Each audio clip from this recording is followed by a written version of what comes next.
Caro, recordarle al doctor Maturana y a Jimena que estamos transmitiendo por Facebook Live y adicional estamos grabando la sesión.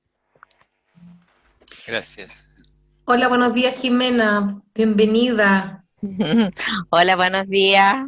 Eh, Bienvenidos a todos y a todas y a todes también.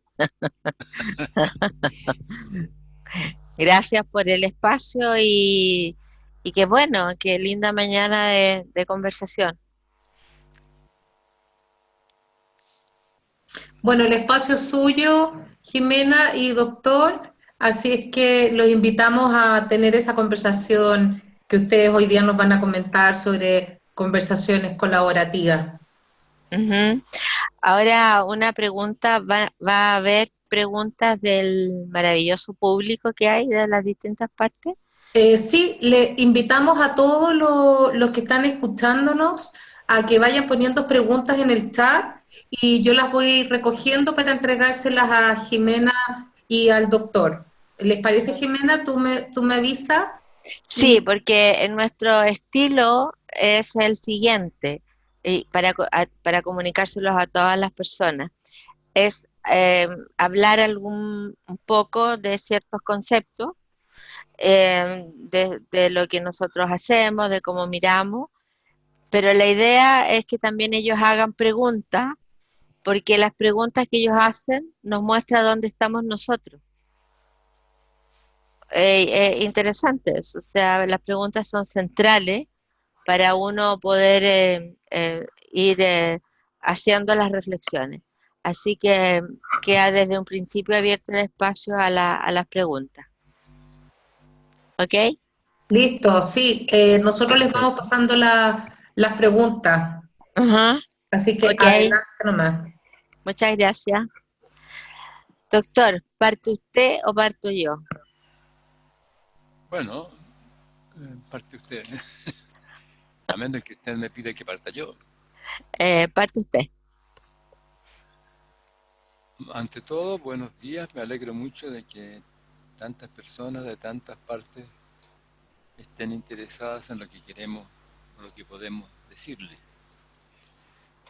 Nuestra ocupación fundamental es nosotros, los seres humanos, las personas. Un pequeño relato para referirme a cómo configura esto. Ya Sebastián dijo algo. Jimena y yo nos encontramos por allá por 1998, 99, así encontrarse, conversar un poco más. En 99 ya estábamos bastante integrados y en el año 2000 fundamos Matrística. Dice que el doctor se escucha bajo, así que para que... Aló, ¿se me escucha un poco mejor? ¿Se escucha un poco mejor? Sí, no, levante el dedito a alguien que... Sí, dicen por ahí, mejor, Ya, mejor, ya, qué ya. cosa más buena. Ajá. No, una pequeña historia. Jimena viene de un ámbito en el cual su preocupación era esencialmente por las personas y yo de un ámbito en el cual mi preocupación era esencialmente por los seres vivos. Pero en este encuentro me doy cuenta, uno se da cuenta de algo en que lo sepa antes, ¿no? Pero hay un momento en que tiene una presencia relevante y es que las personas no solamente somos seres vivos, sino que somos personas. Los seres humanos vivimos como personas, como seres reflexivos en el lenguaje, que el lenguaje es un modo de vivir que transforma la existencia de una manera expansiva enorme, ¿eh? Y darse cuenta de que los Se seres escucha muy humanos bajo. se escucha muy bajo. A ver, ¿cómo lo hago? Ahí, hablo ahí, un poco acercando el micrófono. Ahí yo creo, sí. ¿Será que hay que ponerle más volumen al computador del doctor? En eso están. Ya. Aló, hola, ¿cómo están? ¿Me oyen mejor? Dicen que sí. Ya, qué bueno. Muchísimo mejor, gracias. Lo que estaba diciendo es que en nuestro encuentro, Jimena, que venía de un ámbito de preocupación por la persona, y yo de preocupación y ocupación por los seres vivos, me hago cargo a través de lo que ella me cuenta, de que digamos, los seres humanos somos personas, es decir, no solamente somos seres vivos, sino que hay una clase particular de seres vivos que existen en el lenguaje, en la reflexión, que podemos conversar, y en ese encuentro, darme cuenta de esto me permite darme cuenta también de que cuando me preguntaban y la cultura que es, yo decía un fenómeno biológico, no era suficiente. La gente no, las personas que me escuchaban no se sentían conformes con la respuesta, y no era suficiente, claro, porque la cultura no es un fenómeno biológico solo, tiene un fundamento biológico, pero tiene un fundamento del modo de vivir, que es lo cultural, y que es el lenguaje, en la reflexión. Y eso hace para mí una ampliación de la mirada, y nos lleva a trabajar juntos con Jimena en torno al darnos cuenta también de que los seres vivos no solamente conservamos el vivir, y los modos de vivir, sino que también los dolores, la curiosidad, las alegrías, etcétera. Todo nuestro vivir se entrelaza, digamos, nuestra biología con la forma de vivir, y eventualmente llegamos a hablar de que los seres humanos somos seres intrínsecamente biológicos culturales, y todo lo que haremos aquí ahora serán reflexiones en torno a las consecuencias de aceptar eso como una condición válida fundamental. Conservadores del dolor, conservadores de rasgos culturales, y lo cultural se puede cambiar a través de la reflexión. Y todo lo que hemos hecho juntos desde hace 20 años, en realidad implica una ampliación de ese entendimiento y las consecuencias que eso tiene con respecto a nuestro vivir como la clase de seres que somos en esta unidad biológica cultural. ¿Jimena?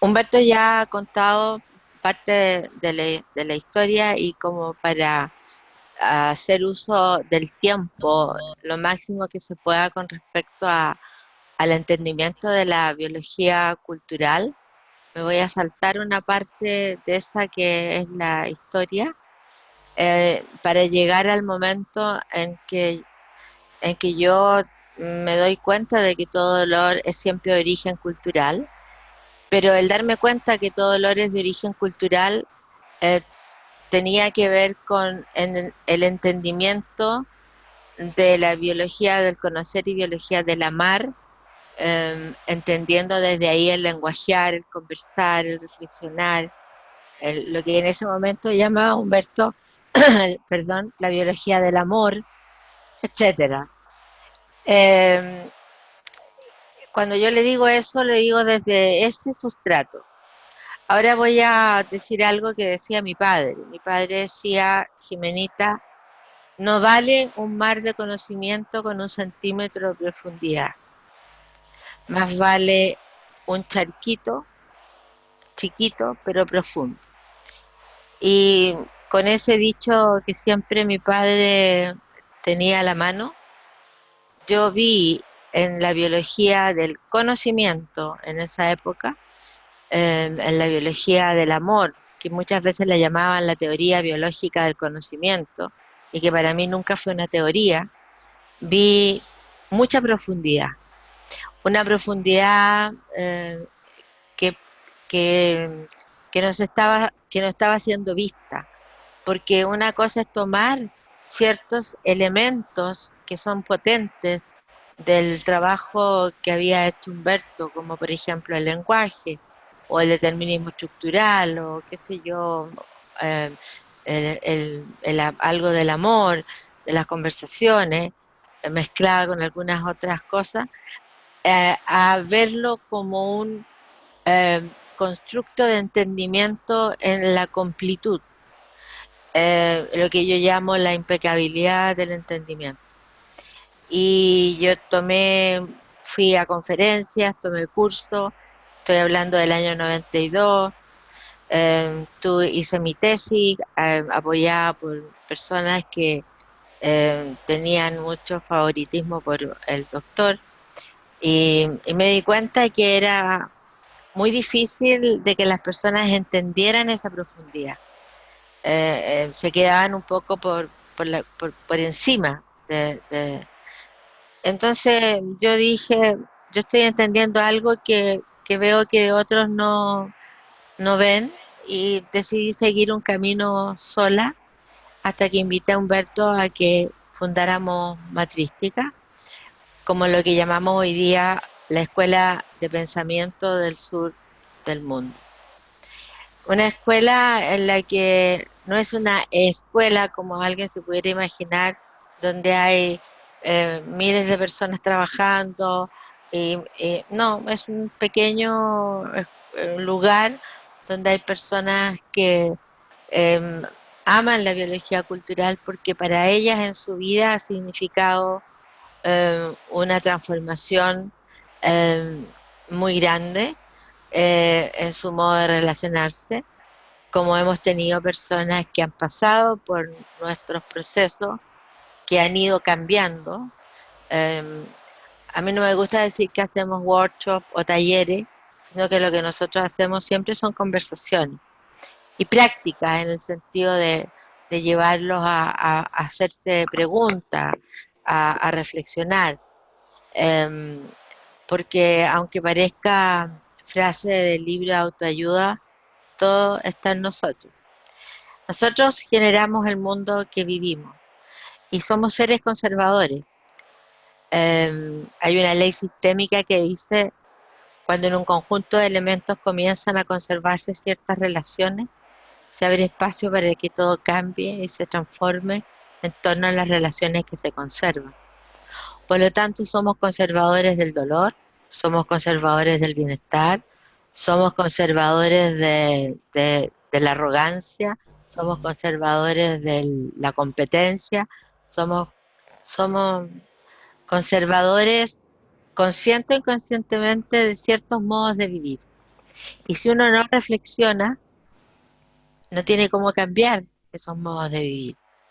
Entonces, yo siempre he dicho que esto es muy simple, no es complicado.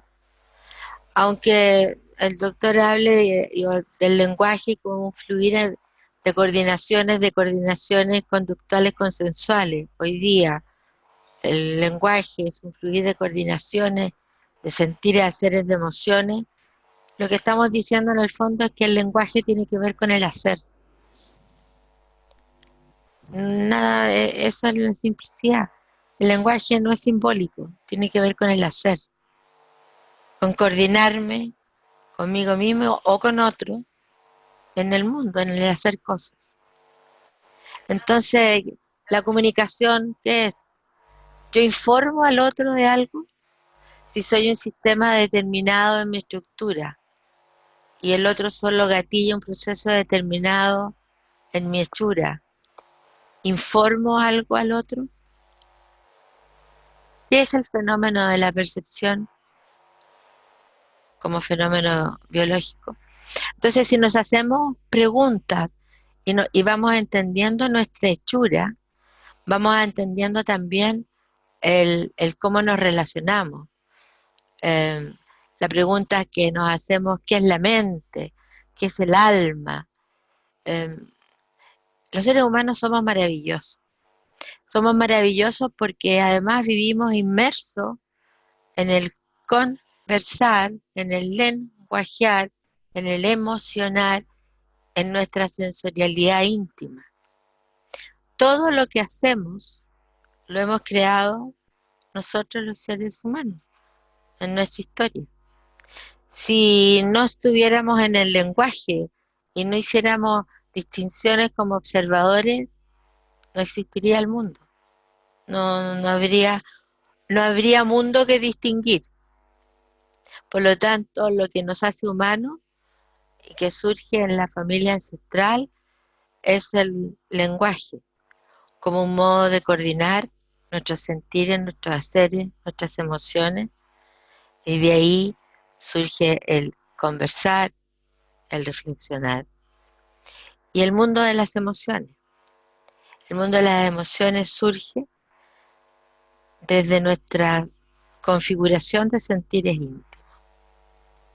Sentires íntimos. Los sentires íntimos son nuestra fisiología.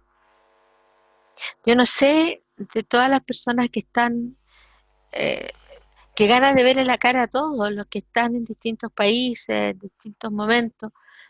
Yo no sé qué está sintiendo cada uno, yo no sé qué está escuchando cada uno.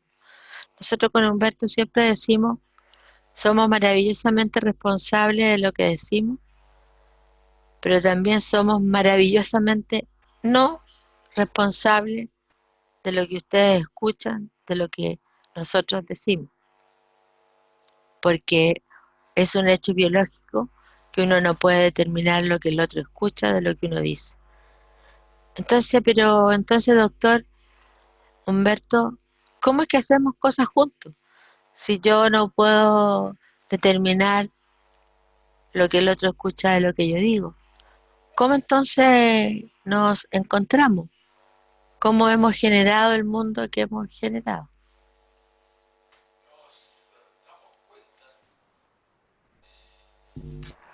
De que estamos vivos y nos preguntamos por el vivir, nos preguntamos por lo que hacemos, encontrándonos en ello. O sea, y desde allí, por supuesto, reconstruimos una historia, podemos ver las coherencias del mundo que va apareciendo con lo que hacemos y hablar de una historia y darnos cuenta de que tiene que haber habido una historia para que vivamos el presente que vivimos. Pero todo lo que tenemos, lo que estamos viviendo, es el ahora cambiante continuo en el cual reflexionamos, en el cual distinguimos un antes y un después, etc. Entonces es el explicar lo que hacemos, nos encontramos con que explicamos lo que hacemos con lo que hacemos. Las coherencias de nuestro hacer son elementos de nuestro explicar, nuestro vivir. Estos no son supuestos, no son, digamos, teorías, es lo que uno encuentra. En este proceso de entendernos, descubrimos que somos sistemas moleculares, por ejemplo. Y en el mirar y descubrir lo que eso es como seres moleculares, vamos descubriendo un conjunto de cosas, no solamente que tienen que ver con nosotros, como lo que hacemos, como con los fundamentos, desde donde podemos hacer lo que hacemos. Nos encontramos con que explicamos las coherencias de nuestro vivir con las coherencias de nuestro vivir. Explicamos lo que hacemos con lo que hacemos. Y si ustedes se detienen un poco, van a darse cuenta, por ejemplo, que cuando uno le pregunta a otro cómo sabe lo que dice que sabe, el otro siempre responde con un hacer.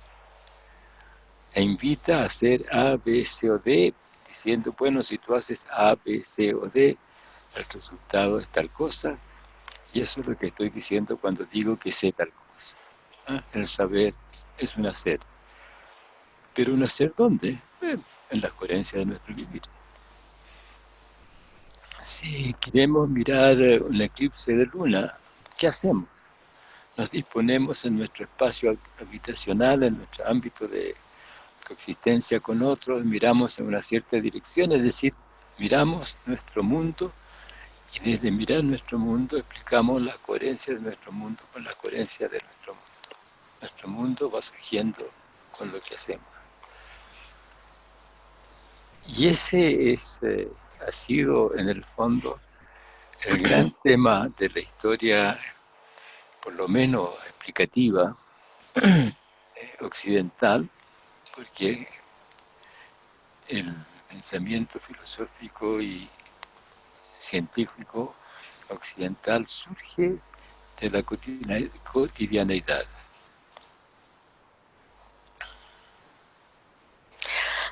Hay una pregunta acá, porque hay miles de preguntas que han ido apareciendo, que dice, no he escuchado hablar de la trascendencia.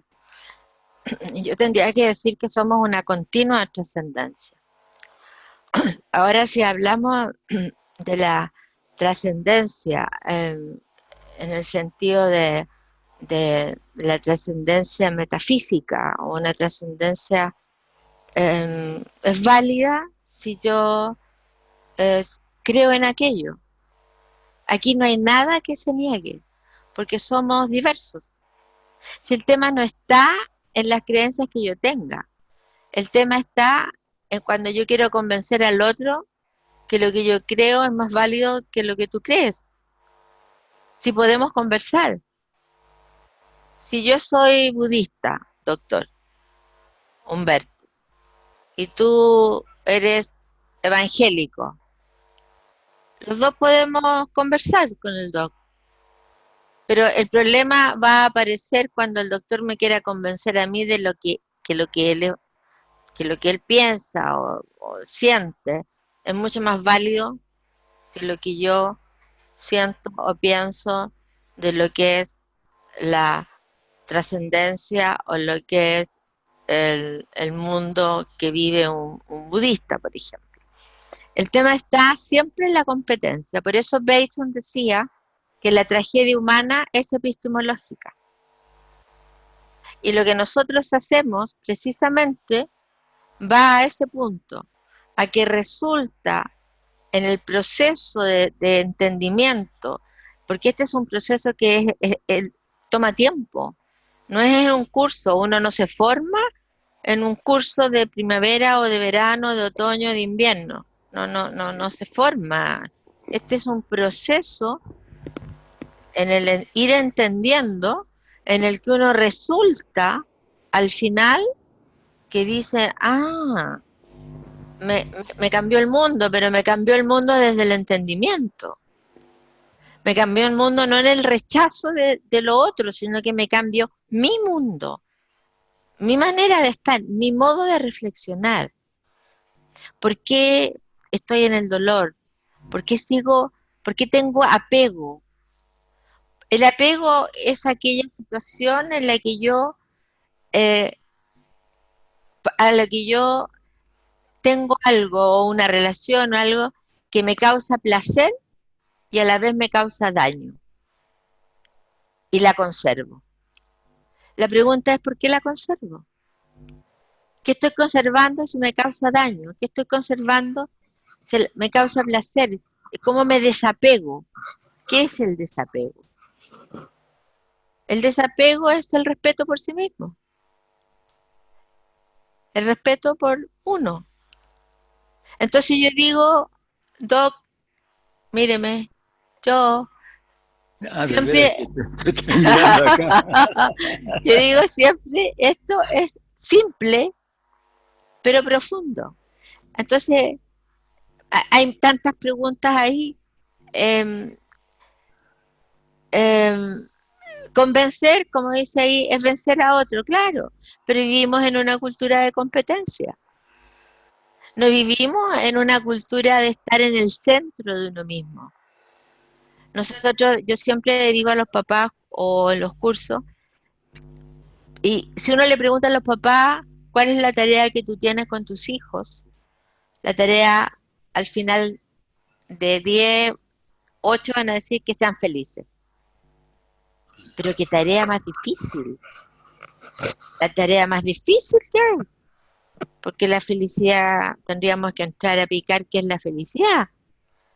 La tarea que los adultos tenemos con nuestros niños y niñas, que sean seres autónomos, que se respeten a sí mismos, con autonomía reflexiva y de acción. Esa es nuestra tarea.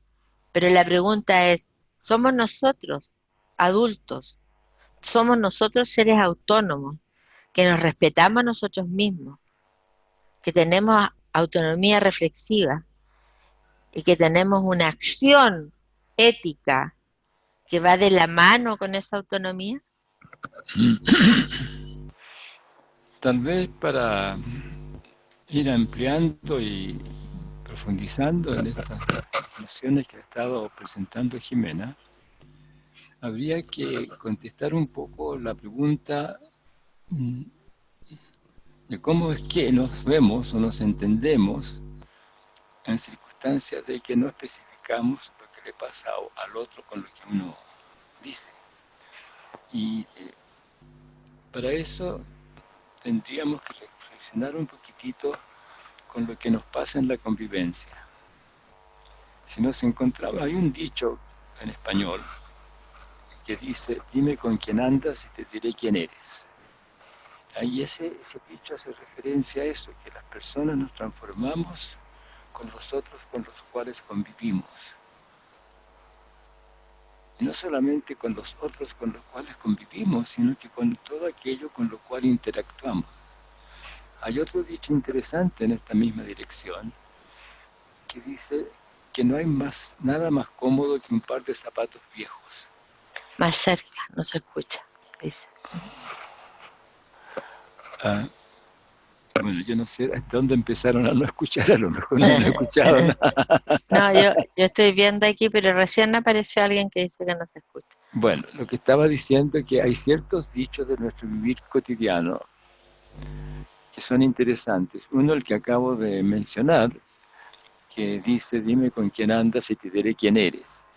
Y esa es una preocupación que particularmente los padres, las mamás, los papás tienen con respecto a sus hijos y a los colegios a los cuales los envían, porque se transforman con los otros con los cuales conviven todo el tiempo. No especificamos lo que el otro escucha de lo que decimos, pero en tanto estamos juntos nos transformamos. ¿Ah? El otro dicho que yo estaba diciendo o mencionando hace un momento era que no hay nada más cómodo que un par de zapatos viejos. ¿Y por qué son cómodos los zapatos viejos? Porque se han transformado junto con los pies en el uso. Es interesante, si interactuamos nos transformamos juntos. No especificamos lo que el otro dice, escucha con lo que decimos, pero nos transformamos juntos y en ese convivir, en el mutuo respeto, en la convivencia en la cual disfrutamos o estamos juntos haciendo lo que hacemos, nos estamos transformando en una dirección u otra según el convivir que vivimos. Y eso es lo central, nos transformamos con las circunstancias, sean estas personas, sean estos otros seres vivos, sean esto lo que va apareciendo como el mundo natural en el fluir de la convivencia. Y es desde ahí que nos entendemos, desde los mundos que creamos juntos en el convivir. Y en esto de ser conservadores de modos de convivir, conservadores de ideas, de nociones, pero esencialmente de modo de convivir. Y los seres humanos somos humanos en un convivir con seres humanos. Si estamos solos en una isla desierta, a menos que seamos como Robinson Crusoe, que conservaba un calendario, que conservaba escritos de sus reflexiones, nos desvanecíamos y desaparecíamos como personas. Y después de eso, si desaparecemos, no hay nada que se pueda decir, a menos que aparezca una persona que es capaz de reconstruir la historia a través de transformarse un poco en la convivencia con la circunstancia que el otro está viviendo, o con él o con ella. Así que estamos determinados en nuestra estructura. Lo que el otro nos dice gatilla, desencadena en nosotros un cambio en nuestra estructura, no la especifica. Eso fue la ley sistémica a la cual hizo referencia, que somos biológicamente seres determinados y que uno no puede especificar lo que el otro escucha de lo que uno dice. Y esto lo encontramos, no es un supuesto teórico, nos encontramos con eso en nuestro vivir reflexionando, nos encontramos con que existimos con otros seres humanos. El tema es cómo convivimos, porque si nos transformamos en la convivencia, ¿cómo convivimos? Y eso va a depender de los hábitos que conservamos, de las ideas que tenemos, de las reflexiones o no reflexiones que hacemos en las distintas circunstancias en las cuales nos encontramos, y vamos generando un mundo en nuestra convivencia. Y qué mundo generamos va a depender de lo que conservemos. Y somos conservadores. Las teorías son constructos a partir de ciertas nociones básicas que uno conserva y sobre las cuales no reflexiona. Si reflexiona, está abierto a la reflexión de la transformación. Si no reflexiona, se transforma en un dogmatismo de alguna clase. Pero conservamos modos de pensar, conservamos modos de hacer, conservamos lo que queremos. La pregunta pasa a ser: ¿qué queremos conservar en nuestro convivir?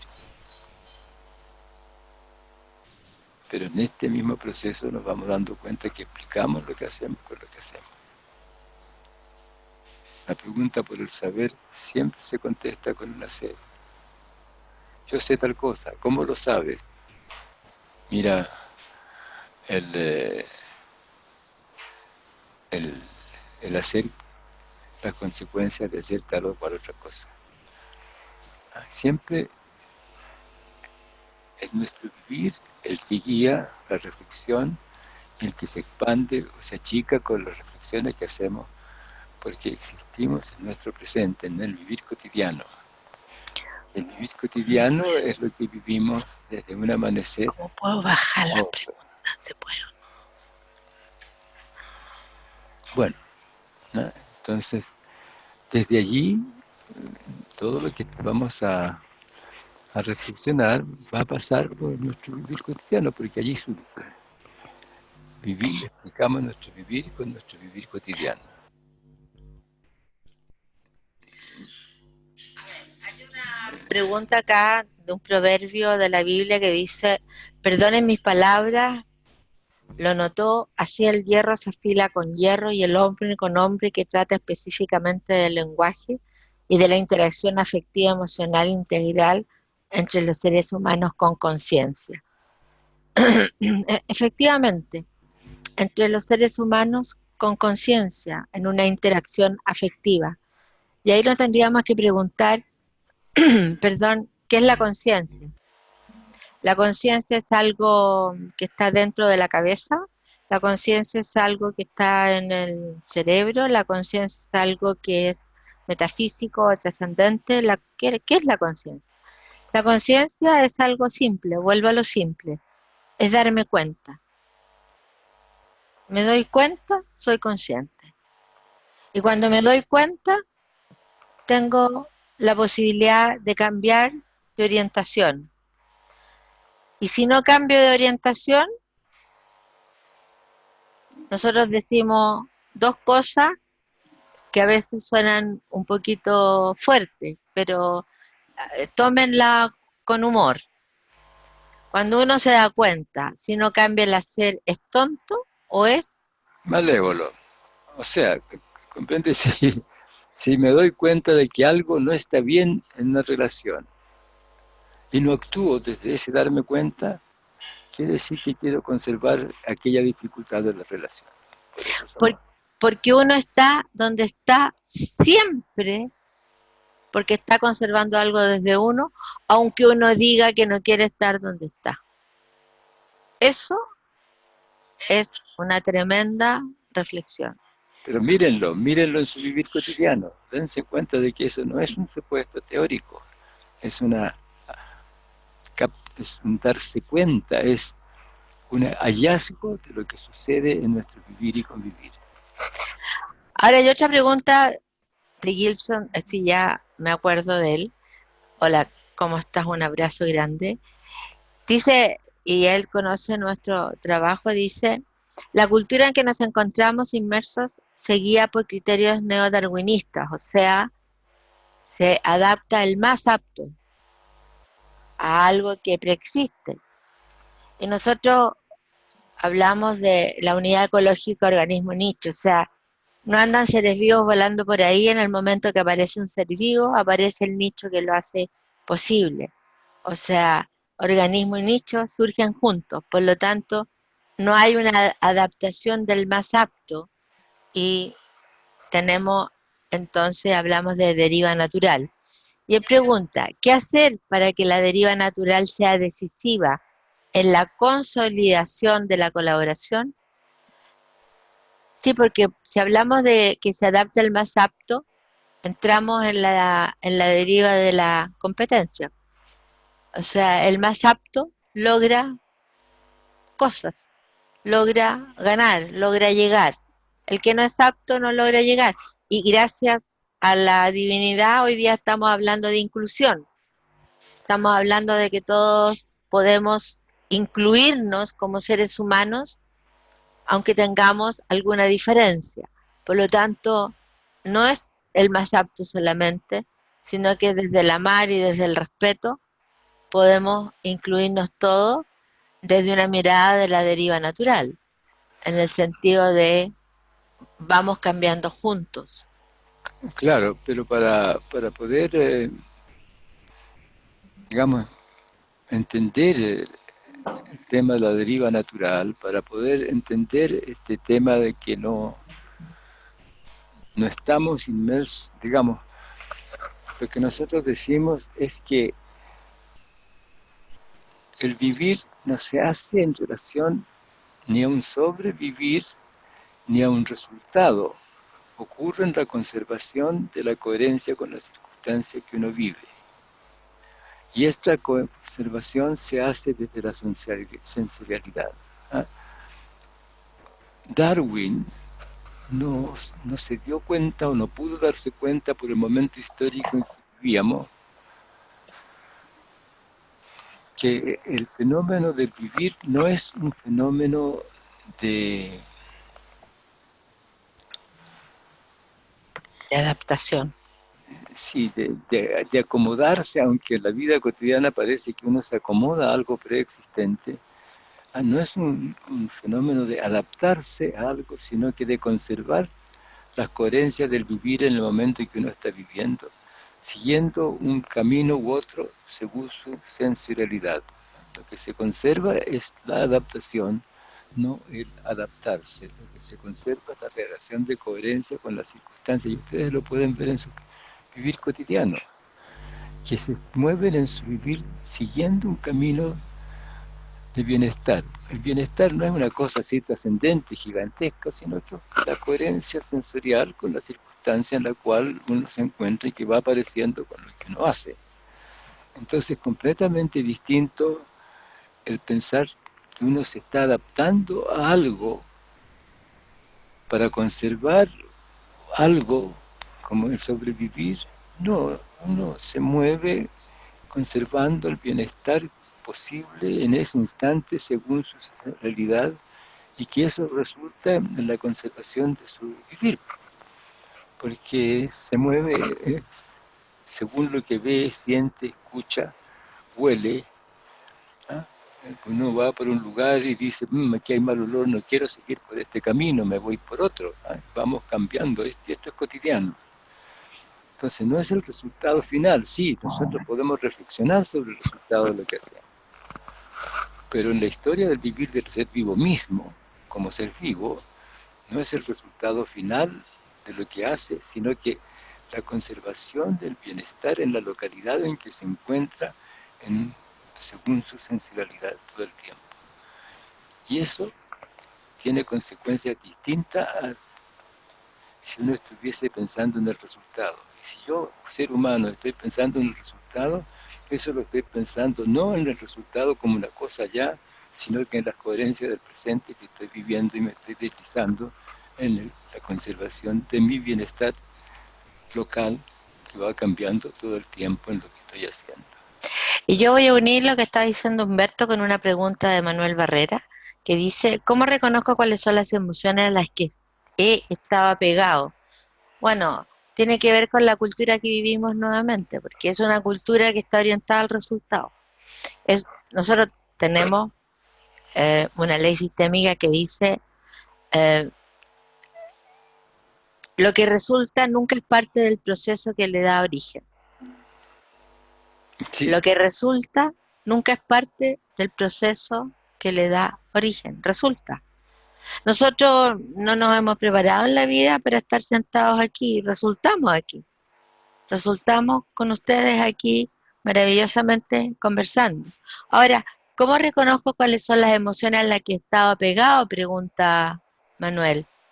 Las reconozco porque son emociones que son de desagrado, son emociones de malestar, son emociones ambivalentes, son emociones que en algún momento sí me causan placer, pero en otro momento no quisiera tenerlas. Son sentires íntimos que me incomodan, digamos, no fluyo, no estoy en el centro. Porque los seres humanos somos generadores de los mundos que vivimos. Y los seres humanos generamos tantos mundos, no nos damos cuenta. En esta unidad ecológica, organismo nicho, nuestro nicho está plagado de los mundos que generamos. El mundo de hacer de papá, del hacer de mamá, del hacer de pareja, del hacer de trabajador, del hacer de ciudadano, etcétera, etcétera, etcétera. Generamos muchos mundos. Pero cuando esos mundos están fragmentados, porque estoy en la competencia me fragmenta. Cuando estoy orientado en resultado, el resultado me fragmenta, porque no veo otra cosa más que el resultado. Cuando tengo fragmentados los mundos, tengo fragmentada mi existencia. Por lo tanto, cuando yo me centro, estoy en el centro de mí mismo, estoy en el fluir del presente que estoy viviendo y tengo los mundos cohesionados, tengo los mundos no fragmentados, voy a tener también mi existencia en esta unidad del alma y desde mis sentires íntimos, en mis emociones. Aquí hay otra que dice, ¿de dónde surge el comportamiento desinteresado de los seres humanos? Es muy interesante la pregunta porque el desinterés es muy parecido a la negligencia. El desinterés es ya no me importa. Y el desinterés surge porque he sido traicionado muchas veces. El dolor cultural está diciendo me han traicionado muchas veces. Hijo, yo voy a llegar a jugar contigo a las 6 de la tarde y el papá no llegó. Yo tengo adultos que son mi papá o mi mamá o los adultos que están conmigo y que son mis referentes y resulta que se insultan, que se retan, que pelean, que se gritan. Esos son, el niño los vive como traición. Entonces, si nosotros miramos un poco la historia de nosotros o la historia de otros o la historia de la humanidad en general, nos vamos a dar cuenta que los adultos hemos traicionado a nuestros niños. Porque el amar es dejar aparecer. Y nos los hemos dejado aparecer. El amar es cuando Humberto hablaba de el amar el dominio en las conductas relacionales a través de las cuales uno mismo, el otro, la otra, surge como legítimo otro en convivencia con uno. Es una frase larga, pero en el fondo no está diciendo yo tengo la varita de la legitimidad. Yo ahora te legitimo a ti. No, yo primero me legitimo a mí.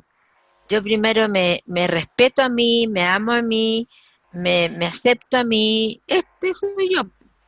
Con lo bueno, con lo malo, con lo que tengo, con el lado oscuro y luminoso. Desde ese espacio de aceptación de mí y de mi historia, voy a poder ver al otro. ¿Y qué es el amar? Eso, ver al otro, o sea, dejarlo aparecer. Sin expectativas, sin exigencias. Porque las expectativas traen de la mano las exigencias. Quiero que el otro haga lo que yo quiero que haga. Y uno ama tanto a los hijos que uno quiere que los hijos hagan lo que uno quiere que hagan porque uno cree, sabe por la experiencia que uno ha tenido que si hace eso va a sufrir menos. Pero el hijo, la hija o el niño va a tener que sufrir igual. Va a tener que dolerle igual para aprender porque aprendemos del dolor, queramos o no queramos. Ahora, cuando uno se queda atrapado en el dolor, se queda en el sufrimiento. Por eso, la gran herramienta sistémica que tenemos los seres humanos es la reflexión. La reflexión como un acto de la emoción. La reflexión, el preguntarnos, ¿qué estoy conservando? ¿Estoy orientado al resultado? ¿Cómo estoy haciendo lo que estoy haciendo? ¿Me gusta hacer lo que estoy haciendo o no me gusta? Hay otra cosa que siempre digo en los cursos o en la conferencia que me encanta a mí, porque parece tautológico, pero es preguntarse y reflexionar sobre, ¿quiero el querer que digo que quiero querer o no lo quiero? ¿Quiero el querer que digo que quiero querer o no lo quiero? Porque nosotros somos como automáticos. Sí, sí quiero, sí, sí queremos. Si quiere mi señora, quiero. Si quieren los niños, quiero. Si quiere mi jefe, quiero. Si quiere Pero ¿quiero yo? ¿Qué quiero yo? ¿Quiero el querer que digo que quiero querer? Porque cuando uno quiere el querer que uno dice que quiere querer, esa es la experiencia de libertad. Soy libre. Entonces, esto de aquí alguien dice lo malévolo me encantó, dice alguien. Claro, porque cuando uno es consciente, se da cuenta de todo lo que hemos conversado. Entonces tiene dos caminos. O sigo por donde estaba, pero soy consciente de que elegí seguir el camino dañino, o soy consciente y elegí vivir las consecuencias que tiene de cambiar de ruta, seguir un camino de mayor respeto por mí mismo.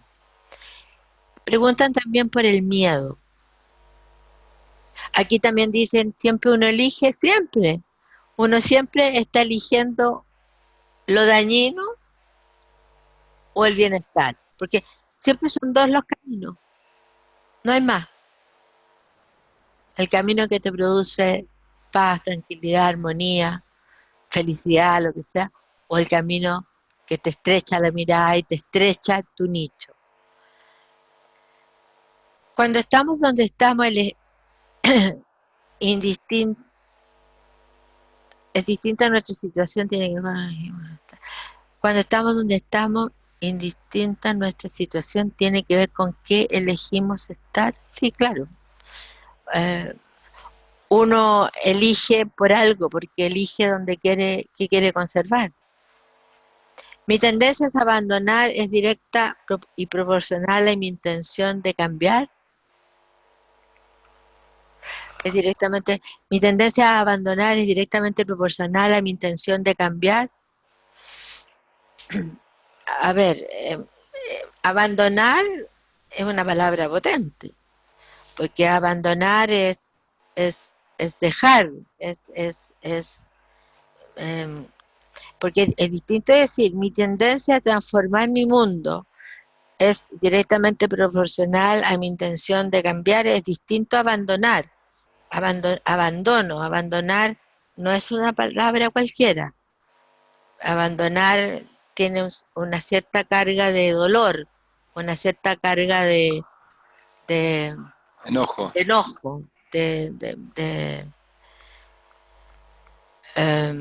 rechazo. De rechazo. Muy bueno lo de malévolo. No había escuchado antes la utilización de esa palabra para temas personales. Claro. Claro, o sea, sí, yo. Qué bueno que no nos retaron esta vez, porque hay muchas veces cuando hemos usado esa palabra nos retan, por eso se la dejo siempre que la diga el doctor. Claro, si yo sé que es lo que estoy haciendo es inadecuado y tengo los medios para evitar eso y no hago nada, o soy tonto porque en realidad no me doy cuenta, sí, claro, pero no me doy cuenta de lo que eso implica, o soy malévolo porque quiero las consecuencias negativas que eso va a producir. Aquí hay otra pregunta que dice, ¿por qué el ser humano puede apegarse a lo doloroso o difícil? Porque le produce algún clase de, digamos, porque tiene alguna dimensión de bienestar con eso. Esa situación es dolorosa, pero me gusta porque me produce algo a mí que la quiero conservar. O porque yo lo trato como un instrumento para obtener otra cosa a pesar del dolor que me produce. O del riesgo que trae consigo. Por ejemplo, veo que una persona se va a caer en una situación peligrosa y yo corro a sujetarla, aunque yo arriesgo con ello mi vida, ¿sabes? Supongamos a la orilla del pasaje de un tren. Estoy arriesgando mi vida en función de hacer algo que tiene que ver con la protección de otro. O sea, tengo miedo, yo me doy cuenta que estoy arriesgando mi vida, pero no es importante porque más importante para mí es hacer este otro gesto o este otro acto que consiste en ayudar al otro para evitar que tenga el accidente. O sea, depende siempre de lo que uno quiere conservar. Y también tiene que ver con que hay personas que pueden tomar miles de cursos, ser coaches, ser terapeutas, ser, no sé, médicos profesionales, ser dueña de casa, ser lo que sea, y les gusta estar en el dolor. Hay personas Claro. que aprendieron a estar ahí y es un espacio de confort. O Ya, sea, porque aprendieron en su historia ese espacio. Me acaban de pasar otra pregunta.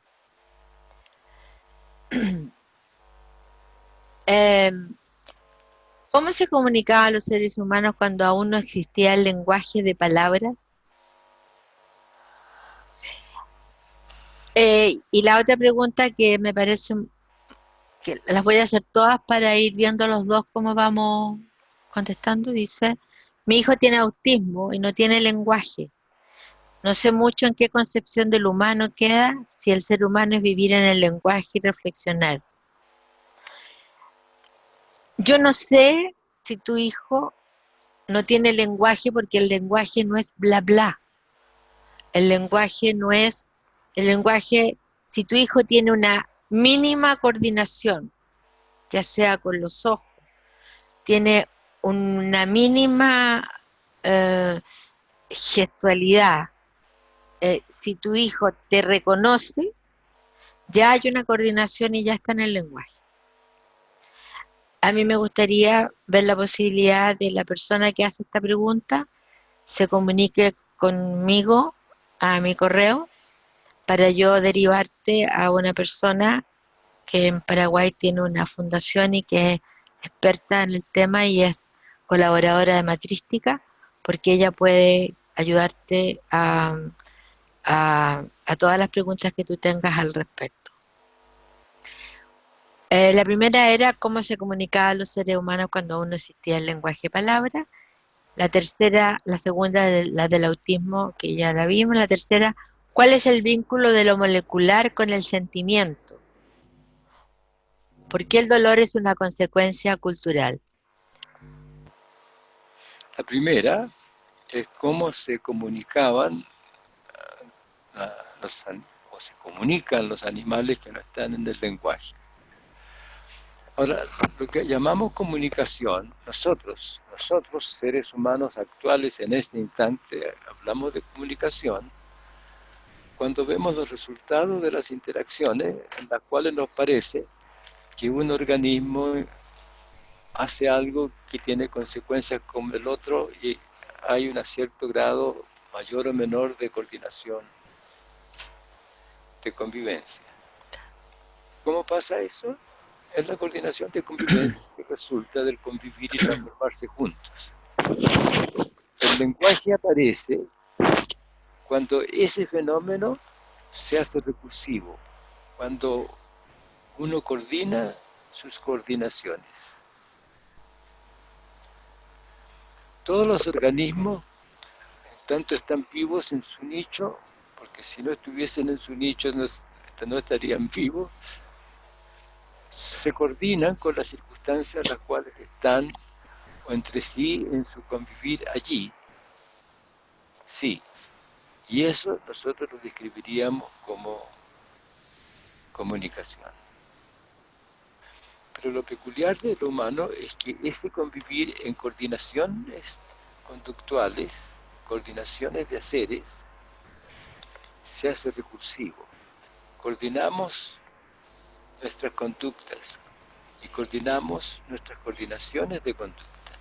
Y ese es el lenguaje, un sistema recursivo que se expande indefinidamente en posibilidades de coordinaciones recursivas, de coordinaciones conductuales. O sea, coordinamos nuestras coordinaciones conductuales. Ahora diríamos, mirando en detalle de lo que se coordina el hacer, pero la conducta, pero eso implica sentires íntimos, implica relaciones, implica lo que vemos como resultado como emociones. Pero lo que hace que eso sea lenguaje es que es una coordinación de coordinación. Coordinamos nuestras coordinaciones y coordinamos nuestras coordinaciones de nuestras coordinaciones. Cuando ustedes hablan por teléfono, por ejemplo, las personas están separadas, no se ven, pero se escuchan. Lo que sucede en esa conversación telefónica es que nos coordinamos. Y nos coordinamos de los sentires íntimos, de las emociones. Hola, ¿cómo estás? Qué bueno encontrarte. Sí, hay un cambio de emoción, se produce alegría porque nos estamos coordinando a través del teléfono. Y esa coordinación de coordinación, ese fluir en una transformación del proceso del convivir entre coordinaciones conductuales, es el lenguaje. El lenguaje tiene que ver con el hacer y con los haceres de coordinaciones de haceres. Eso con respecto a qué pasaba antes, lo que sucede cuando surge el lenguaje es que se empieza a conservar la recursividad en las coordinaciones de sentires y de emociones, a conservarse de una generación a otra, de un momento a otro en el convivir. Hay una pregunta que es la 4 que dice, ¿por qué el dolor es una consecuencia cultural? Cuando yo le dije al doctor, a Humberto, que me había dado cuenta que todo dolor es siempre es una palabra que, como digo yo, es universal, digamos, es decir, siempre es de origen cultural.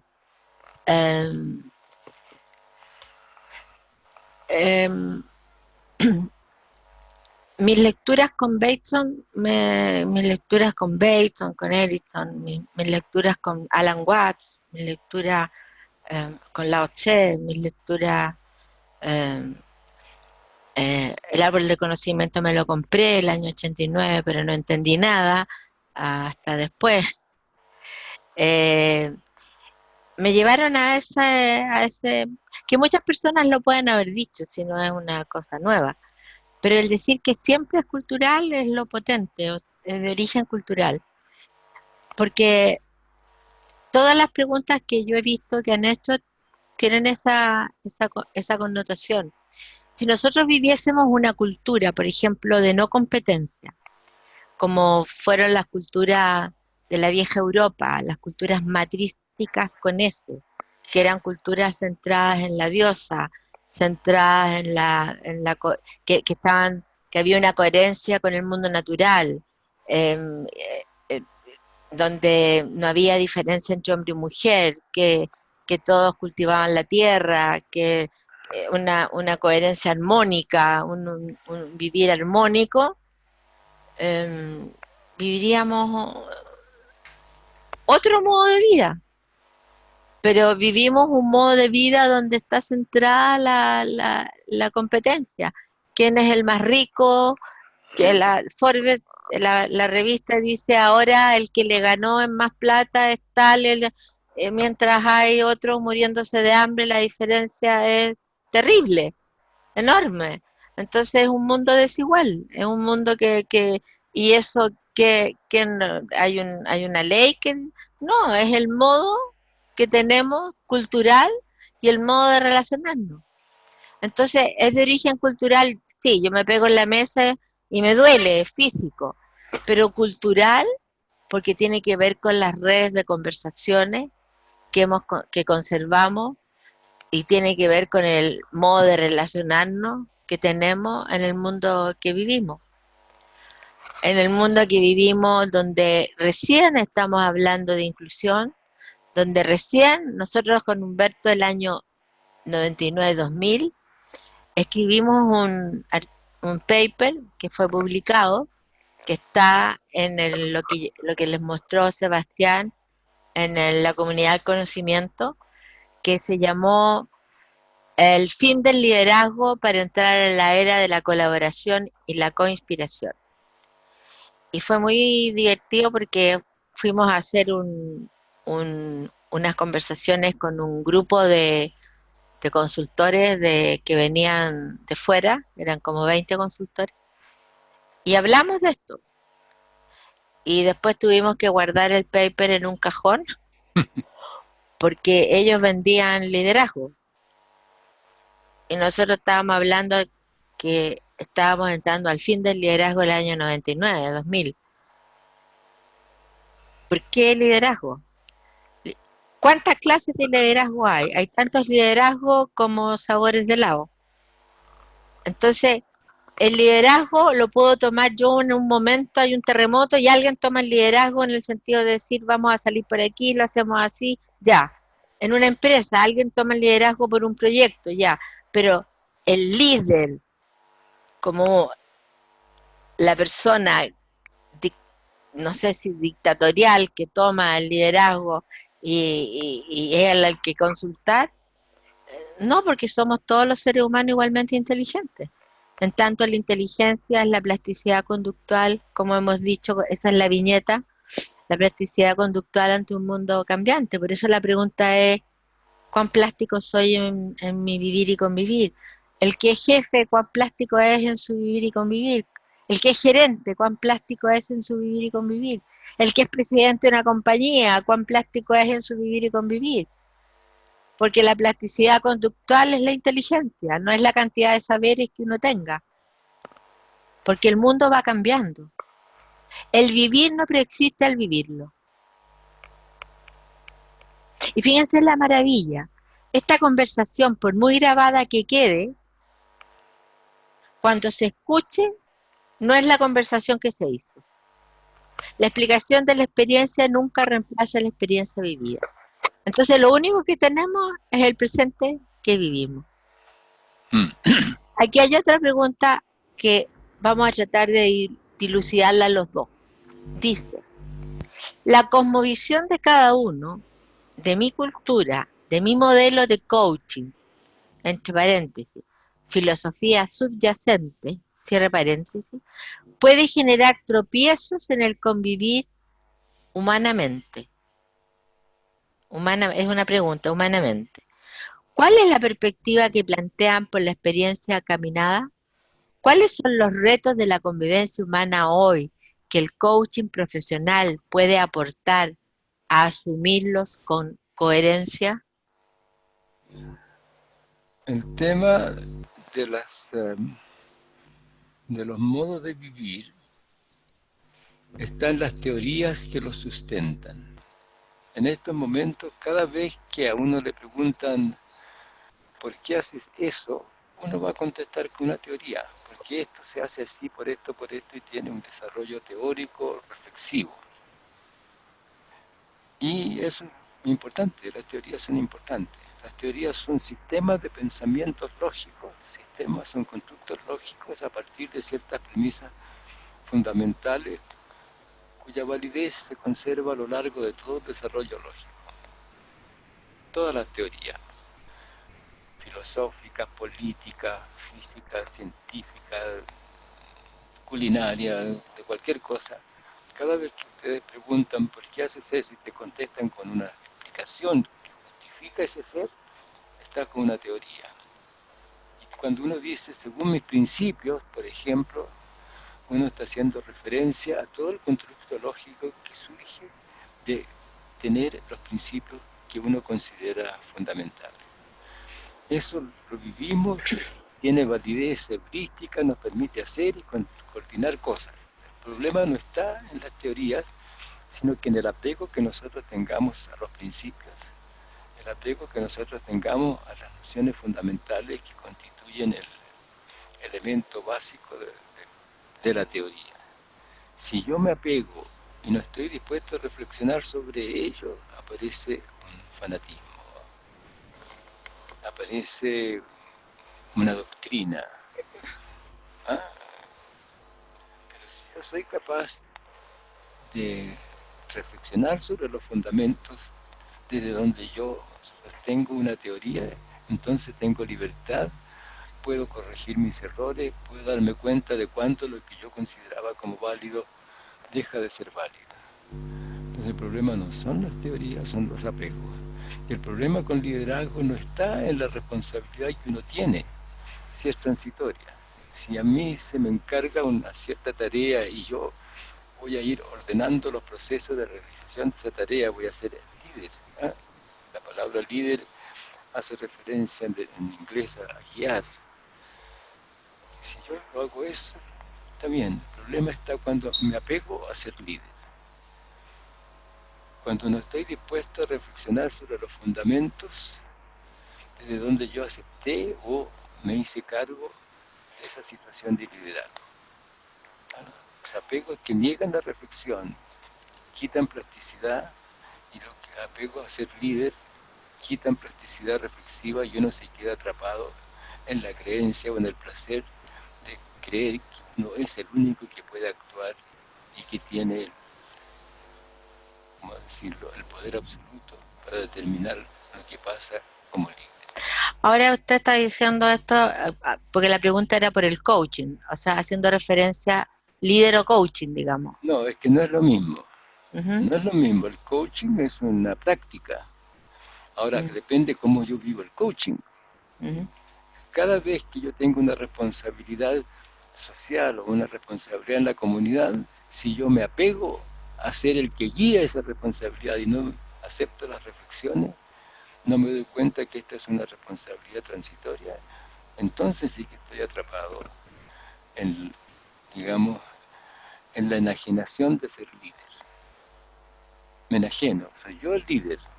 Yo sé cómo tiene que ser la cosa y no admito ninguna reflexión, ningún comentario de otro. ¿Y en la práctica del coaching, cuál sería? El que yo me crea que yo soy el único que sabe lo que el otro tiene que hacer. Entonces, que no admite la reflexión. Porque coaching en inglés es... Coaching en inglés es el entrenador. ¿Mm? El coach de un equipo de fútbol es el que sabe cómo hacer las cosas, no es el que juega, pero el que sabe cómo debería hacerla. Y si no admite las conversaciones que permiten armonizar el equipo, entonces se transforma en un tirano. Si yo me apropio del liderazgo, que debiera ser transitorio, me transformo en un tirano. Uh-huh. Uh-huh. Me enajeno, es una enajenación. O sea, el coach guía, pero si hay una dificultad, reflexiona. Si no reflexiono porque me apego a que yo soy dueño de la verdad, soy el único que sabe, entonces me transformo en un tirano. En mi caso, yo diría, primero, yo he conocido personas maravillosas que hacen de coach, que no son coaching, que hacen de coach, porque también hacen de papá, hacen de mamá, hacen de amigo, hacen de... yo diría primero que hay un entendimiento fundamental que es importante que se tenga con respecto a cómo funciona biológicamente, cómo funcionamos, cómo operamos. Porque uno nunca ayuda a otro. Esa es una ley sistémica también. Yo no hago terapia, hago conversaciones liberadoras con consecuencias terapéuticas. Y a veces la persona se da cuenta, es consciente, pero sigue haciendo lo que estaba haciendo antes. Yo no tengo ninguna expectativa cuando converso con alguien de que esa persona salga de la trampa que está, y a veces no sale en el momento, sino que después, tiempo después, entonces hay algo que es bien importante entender, que uno nunca ayuda a otro y que uno no está ahí para ayudar a otro, porque uno está ahí para escuchar al otro, acompañarlo.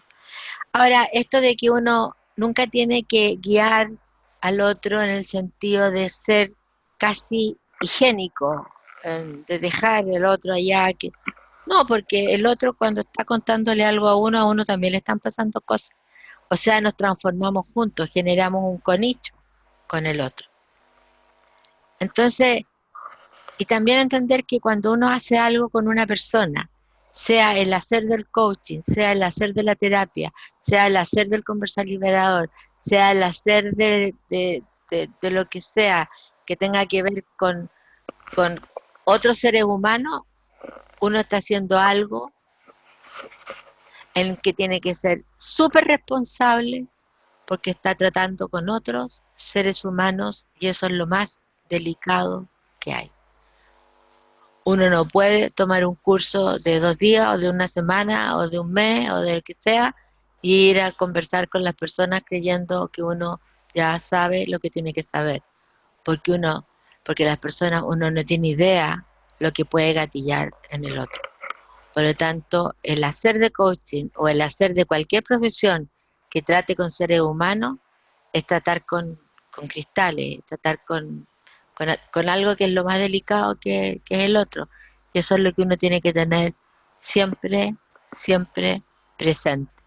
Y estar cada vez aprendiendo, cada vez conociendo, cada vez perfeccionándose, cada vez siendo mejores personas y cada vez reflexionándose uno, ¿dónde estoy yo conmigo? Porque a veces puede ser que no esté tan bien conmigo, en mi historia, en mí, y voy a hacer algo con otro y eso se nota. Eso se nota desde mi configuración de sentires íntimos.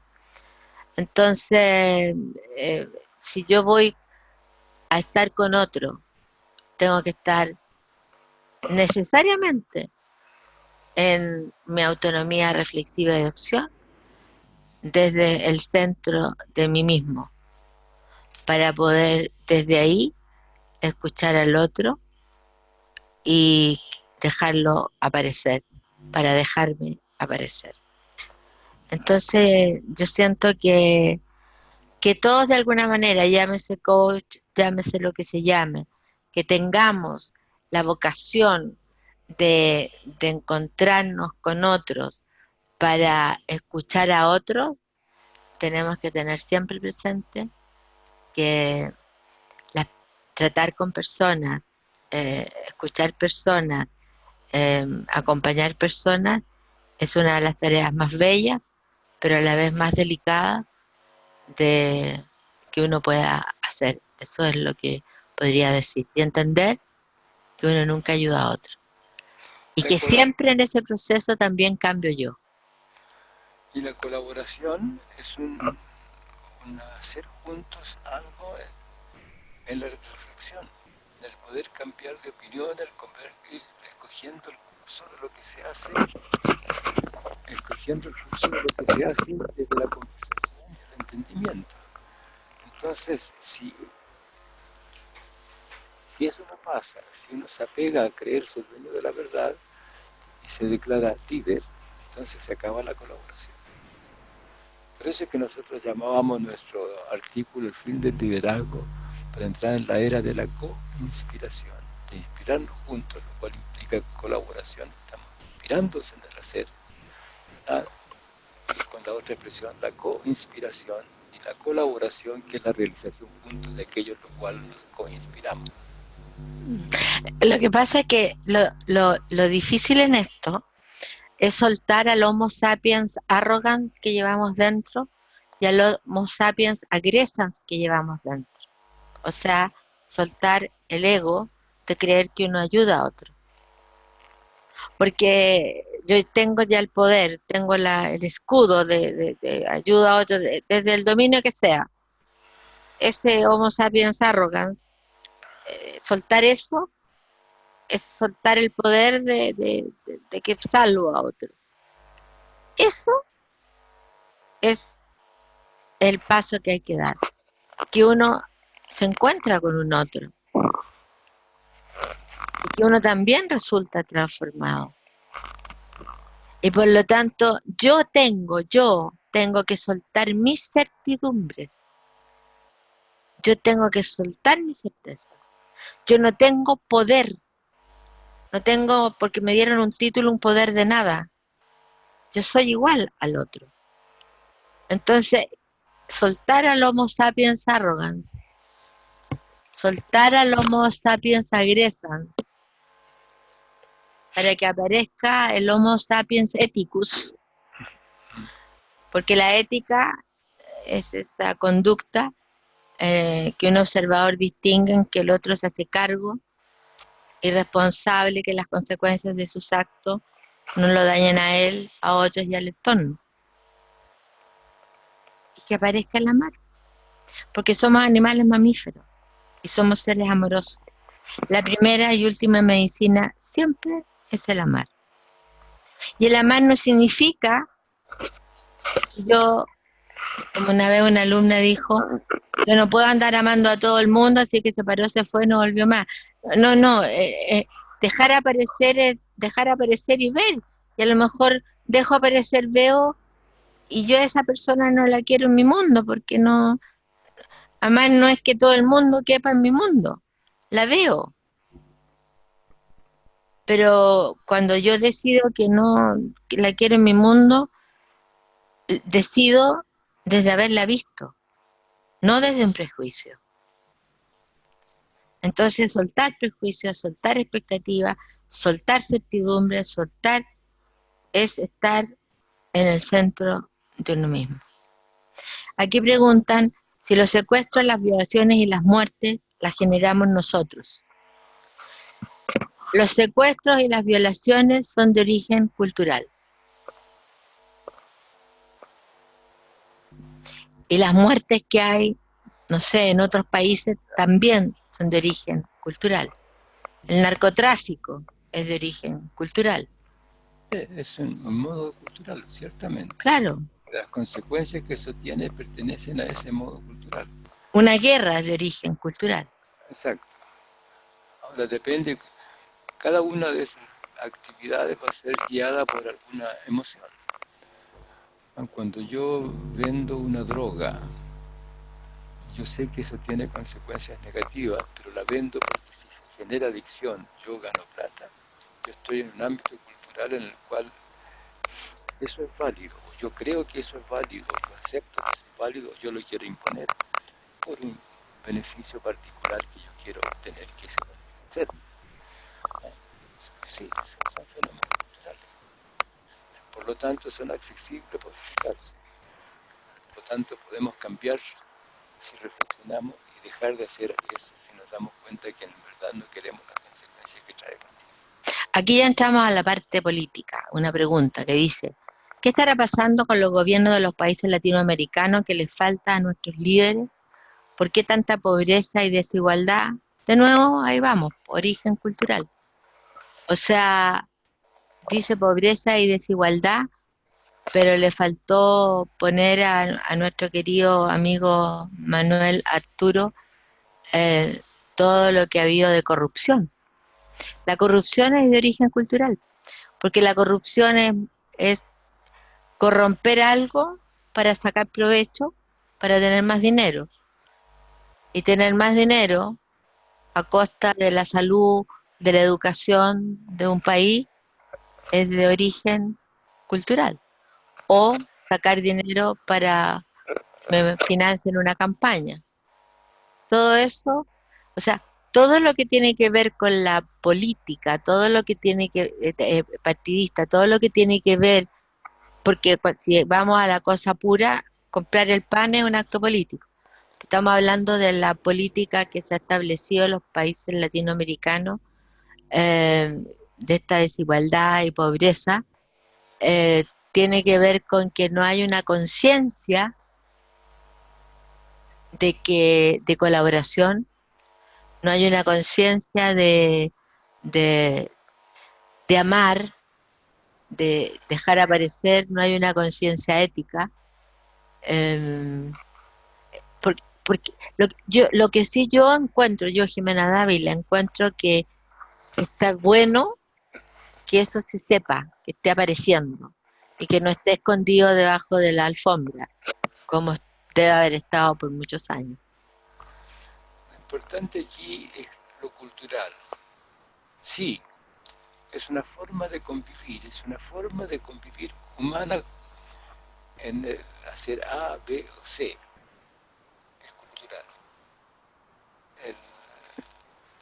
Los abusos, la corrupción son culturales. Pero lo importante de eso es que se puede cambiar. Yo puedo cambiar la cultura. Yo puedo moverme en un espacio en el cual yo no quiero que eso suceda. ¿Y cómo lo hago? Cambiando mis deseos, cambiando mis intenciones, o cambiando las normas de convivencia que hacen eso posible. La corrección a la corrupción es un fenómeno cultural. Vivir honestamente es un fenómeno cultural. El convivir con deshonestidad es un fenómeno cultural. Es ahí donde está el tema de la elección. ¿Por dónde me voy? Escojo la honestidad, el mutuo respeto. Escojo el abuso, la superioridad, el exigir obediencia a través del dinero o del castigo. ¿Por dónde me voy? Y ese es el gran tema, esa es nuestra responsabilidad, porque vamos a escoger un convivir u otros según lo que queremos conservar. Y nosotros, los comunes y corrientes mortales que vamos al supermercado, que compramos, que pagamos la luz, el agua, también tenemos que hacerlo de manera ética.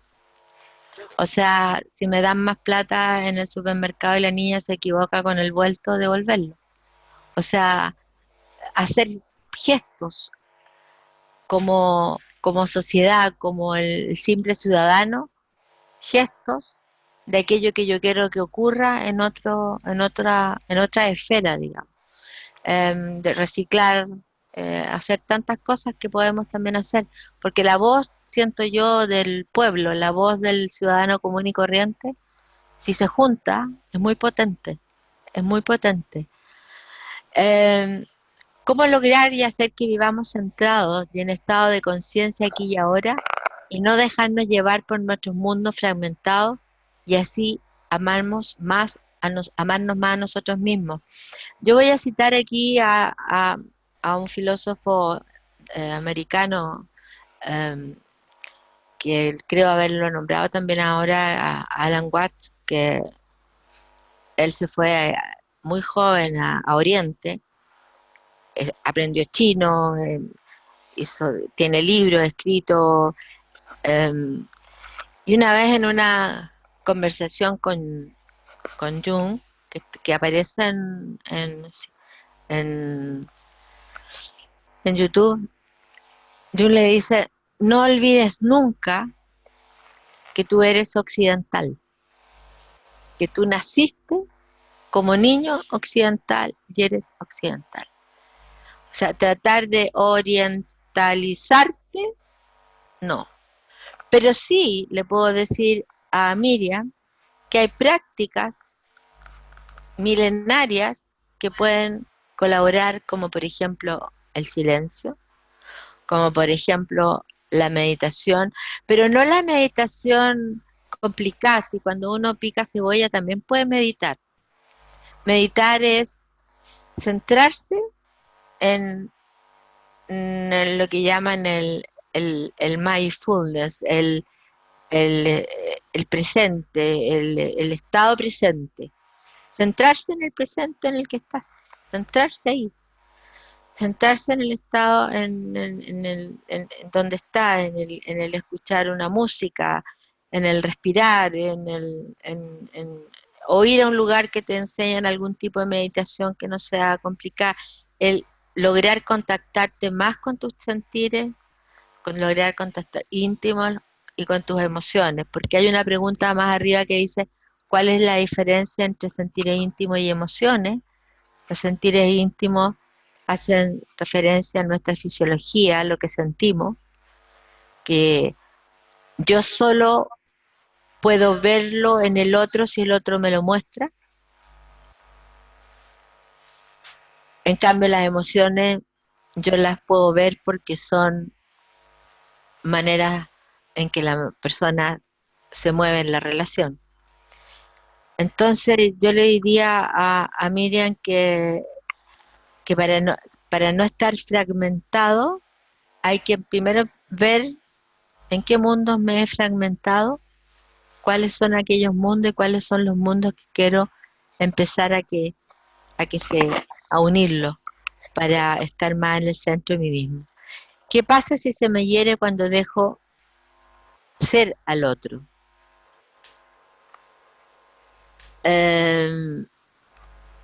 Porque la palabra herir yo la puedo interpretar como ¿qué pasa si me falta el respeto el otro cuando lo dejo ser? ¿Qué es dejar ser? ¿Es dejar que aparezca? Bueno, conversar y mostrarte de que tú lo dejas que aparezca, que sea, pero a la vez te está hiriendo, te está doliendo, y conversar. ¿Y qué camino van a seguir? Porque seguir así, Graciana, no es una vida en el bienestar, ni en el placer de estar juntos. Me están diciendo por acá que estamos en la hora para que hable con Carolina. Carolina. Sí. Hola, Jimena. Hola, Carolina. Hola.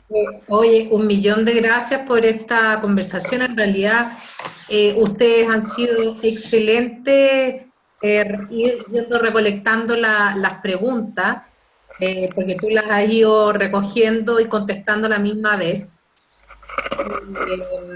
Bueno, y quedan un montón de preguntas que yo creo que podríamos estar toda la mañana acá. Qué maravilla, qué Sí. maravilla, sí. Sí, me encanta, porque en realidad ha sido un momento de reflexionar de manera profunda. Y hay montones de partes de que el doctor y tú fueron recogiendo que yo fui recordando de mi paso por la escuela matrística. Y es cierto, o sea, no, lo que yo escuché hoy día no fue lo que yo escuché hace 5 años atrás o 4 años atrás, que tal vez fueron las mismas palabras, pero hoy día yo soy otra persona, que no era en ese momento. Así Claro, lo que pasa, Carolina, que no hay criterio de mismidad, nunca nada es lo mismo, porque cuando uno se transforma también lo que uno ha escuchado, entonces cuando uno vuelve a escuchar, uno no es la misma y lo que escucha tampoco es lo mismo. Entonces, eso es lo fantástico, claro. Tienes sí, toda la razón. me ha encantado escucharlo y les agradecemos muchísimo esta oportunidad de haberlos escuchado los dos juntos en esta conversación tan profunda y maravillosa. Y aquí hay, pero mira, ni siquiera alcanzo a leer, de un placer escucharlo. Mira, yo fui anotando de todos los países que había, pero de Europa, de Estados Unidos, y todos muy agradecidos y agradecidos de cuánta reflexión profunda, gracias al doctor Maturana y a Jimena. Bueno, y le queremos agradecer a todos los participantes por esta semana, así es que los dejamos súper invitados, Jimena y doctor, para cuando quieran podemos tener otra conversación de cualquiera de esos temas que tú trajiste, porque en realidad son todo un tema en su mundo que de alguna manera están unidos, pero son temas muy profundos. Gus, ¿tú quieres saludar al doctor también y agradecerle? Claro que sí, Jimena, profesor Maturana desde Colombia, desde el capítulo de Colombia, infinitas gracias por este espacio maravilloso que nos han regalado. Recordarle a los que nos están escuchando que esta conferencia está en la página de Facebook del capítulo de Colombia, en la página de Facebook del capítulo de Chile. Igualmente va a quedar en el canal de YouTube de ICF Colombia. Y aquí quiero pedirles un favor especial. Creo que todos quedamos conmovidos, reflexivos con lo que acabamos de escuchar, y nuestra responsabilidad es ser voceros y difundir estos mensajes. Es decir, si cada uno de ustedes entra tanto a YouTube como a Facebook, le da a compartir, empezamos a ser multiplicadores de estas conversaciones que necesitamos escuchar en todos los rincones de Latinoamérica. Esa es nuestra contribución, no nos podemos quedar simplemente con que escuché y hice una bonita reflexión y el lunes vuelvo a mi trabajo y no pasó nada. Somos los generadores de cambio. Cada uno puede aportar un granito de arena y nuestro granito de arena es compartir, difundir. Estoy en una conversación y si quiero ser un poco más atrevido, pues armo algún grupo de 5 o 6 personas y vuelvo y escucho y volvemos y hacemos reflexiones en conjunto. Y de esta forma generamos ese movimiento del que todos nos quejamos, que no nos gusta cómo va la región, que no nos gusta, que estamos polarizados, pero nos quedamos en la queja. Creo que el granito puede empezar por ahí. Comparto esto que me parece súper importante, súper interesante, que llegue al último rincón de mi país y a partir de ahí empiezo a ser un generador de cambio. Ese creo que es nuestra gran responsabilidad con lo que nos acaban de ofrecer tanto Jimena como el profesor Maturana. Tenemos que hacer cambio, tomemos acción. Doctor, Eso me gusta de Colombia a mí. Cada vez que voy a Colombia me gusta esto de la acción, porque Colombia ha sufrido mucho. Colombia es un país que ha sufrido por mucho tiempo todo lo que ya sabemos. Yo en algún momento estuve con niños desvinculados del movimiento armado. Creo que fue una de las experiencias más difíciles que yo he vivido en Colombia. Entonces yo creo que sí, Gustavo, el ser polinizadores del virus del amar y de la reflexión es la gran esperanza para el planeta y para todos nosotros. Y a todos los dejo súper invitados al entrenamiento online que nosotros tenemos, al curso estacional, primavera, verano, otoño, invierno. Nosotros hacemos un curso de 3 días, y a nuestra certificación, que también están todos los datos en nuestro sitio web, y los dejo a todos súper invitados, a todos los que han estado. Les doy las miles de gracias por haber estado tanto, que ganas de tener una súper hiper pantalla para verlo a todos. Súper invitado a nuestro sitio web www.matristica.org para que nos visiten y hagamos lo que dice Gustavo y Carolina, porque nosotros tenemos, comillas, un poder que no lo usamos, y el poder que nosotros tenemos a través de las redes, a través de esta globalización, es precisamente esto: generar reflexión, generar conversación y generar a través de esto transformación. Así que muchas gracias, Carolina, muchas gracias, Gustavo, y muchas gracias y besos a todos los que han estado de las diferentes partes, y me conmueve y estoy súper emocionada. Gracias, y gracias a todos aquellos que han estado aquí, que nos han conocido de distintos cursos. Gracias, miles. Doctor. Gracias también, gracias por el cariño, la disposición y la confianza en escuchar las reflexiones que podemos hacer con ustedes. Muchas gracias, mucho cariño. Gracias, Jimena. Gracias, doctor. Gracias, Gus. Carito, bendiciones a todos. Bendiciones para todos y damos por finalizada esta webinar aquí con estos grandes panelistas que nos acompañaron en este cierre maravilloso de esta Semana Internacional del Coaching. Le damos gracias a todos los participantes y de todos los países. Y nos estaremos viendo en una próxima luego. Espero que nos acompañen. Muchas gracias. Ok, gracias. Muchos saludos, Beso. cariños. Los abrazamos a todos. Gracias.